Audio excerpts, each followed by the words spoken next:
Isa sa mga inaabangang proyekto ngayon sa telebisyon ang Call My Manager na pagbibidahan ni Judy Ann Santos at Edu Manzano. Marami ang na-excite sa tambalang ito dahil parehong batikang artista na may malawak na karanasan sa drama at comedy. Kaya inaasahang magdadala sila ng kakaibang timpla sa serye.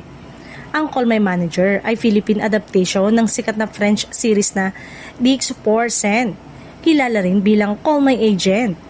Umiikot ang kwento nito sa mundo ng talent management, ang buhay sa likod ng kamera, ang mga ahente, artista at samot-saring intriga at hamon sa showbiz industry.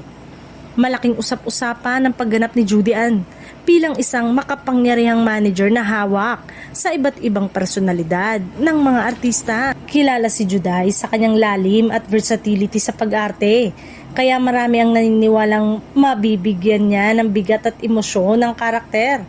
Samantala, si Edu Manzano naman ay inaasahang magbibigay ng karisma at matalas na presensya sa kanyang papel, bagay na swak sa kanyang personalidad bilang host at actor. Bukod sa dalawang lead star, inaasahan din ng mga cameo appearances ng iba't ibang kilalang celebrity na gaganap bilang mga bersyon ng kanilang sarili.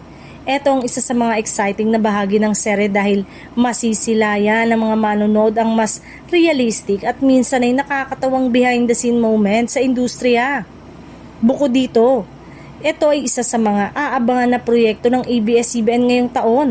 Patunay ito na patuloy ang network na paglikha ng mga dekalidad at kakaibang mga palabas para sa mga kapamilya saan man sa mundo.